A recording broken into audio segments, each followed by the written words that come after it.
Hi guys, welcome to another video. So in our last video I had shown you how to upload files to our EC2 instance through FileZilla. This was the instance that we created in the last video, and in my last video I had shown you how to upload files through this FileZilla, and where we have connected the through the key file SSH, and where we connected it, and we have uploaded all the files from our localhost to the directory that was pointing it to HTML, and then all the files have been listed in the server directory. So the file is going to look to HTML, and then in the folder it's going to look to index.html. So what we're going to do is you can access this particular file using this IP address or the public DNS. Then you can see that the website is running live. Okay, it just as same as it is, so it is cool. So this is actually a live website that has been running, where I am changing it into another server just because of the sake of this video. And this is a website that I've done to one of my clients, and I'm a web designer and developer.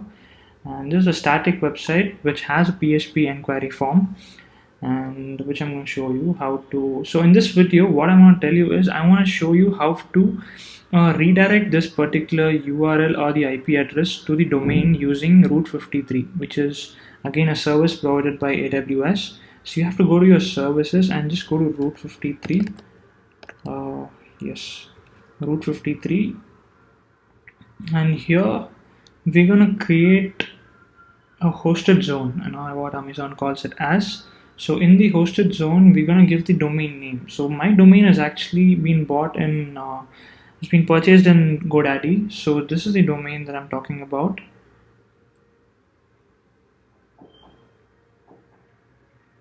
Okay, you can see that you can go to DNS manage, and then this is the name server that's already been existing in another server. I had so what I'm going to do is I'm going to change this entirely to another new server, and instead of this, for example, if you bought a new domain, it's going to be like default, so you have to change it to custom and enter all these name servers that are there. So I'm just going to show you how do you generate these name servers.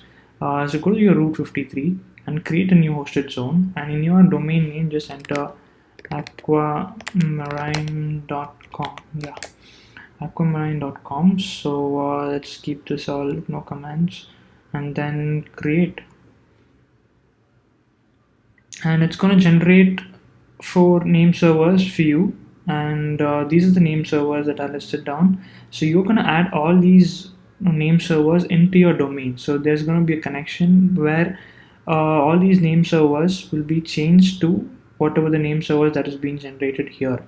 Okay, so I'm going to change this right now. Okay, so you can choose it. If yours was default, you can go to custom. Okay, then these are the name servers that we're changing it. Yeah, so just copy all one by one, and then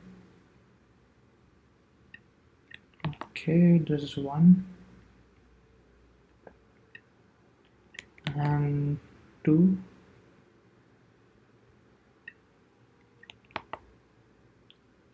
and 3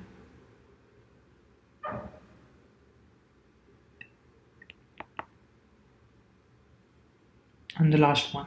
Okay, make sure you update all the name servers correctly so that you don't fail anywhere. So okay, so it's all set for name servers. Okay, let's click on save.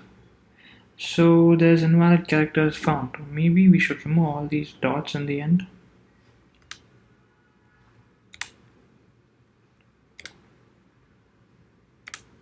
Okay, let me try again.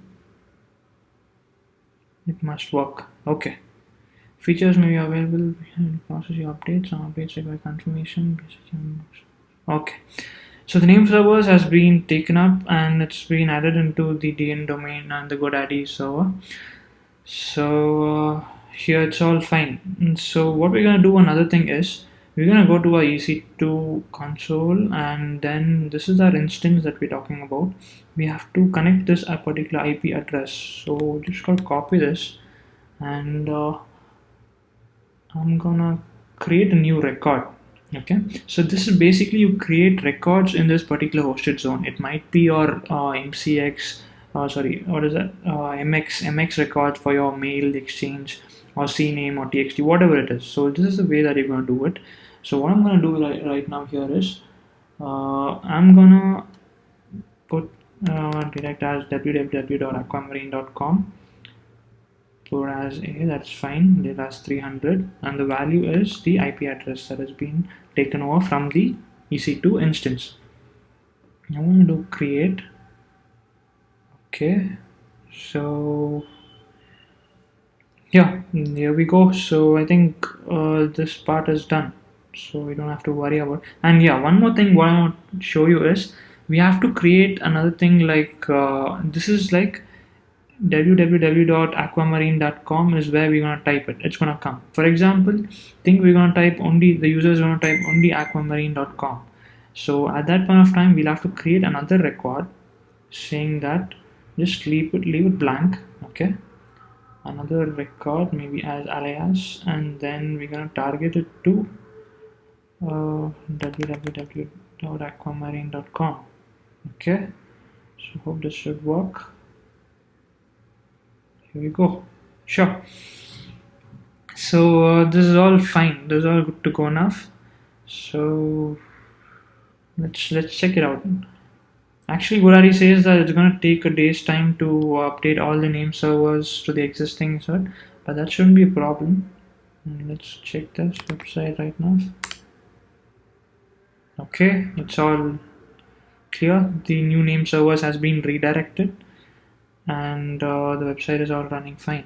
I don't see any issue with here. So yeah, this is how we're gonna do the routing for the domain. So we're gonna pinpoint the domain, and this is gonna be the alias, the name servers, SOA, and the normal IP address you want to direct it to. So if you want to do something like mail configuration, you wanna to your domain, you're gonna need to create another record set over here, and you're going to be the type as, if you're going to do the mail exchange MX records, and you're going to get some 3 to 4 MX records. You're going to enter it in these particular values over here, and so make sure that you put the priority and give a space over here. For example, the priority is 30, you give a space and then enter the particular value that is being generated. So this is basically how you're going to use this particular method of service of Route 53 offered by AWS. So I hope I'm all clear, and I don't think so there's anything pending with this. So yes, there you go. The website is running live in this domain as usual, with the new name and servers changed in GoDaddy. That should be alright. So thank you for your viewing this video, and do share me your comments on the below, and let's see if I make up new interesting videos. And the next video which I would like to make about is the PHP mail functionality, which will be put in the terminal. So we'll see you then in the next video. Thank you so much for watching, and please subscribe and like. Thank you. Bye bye.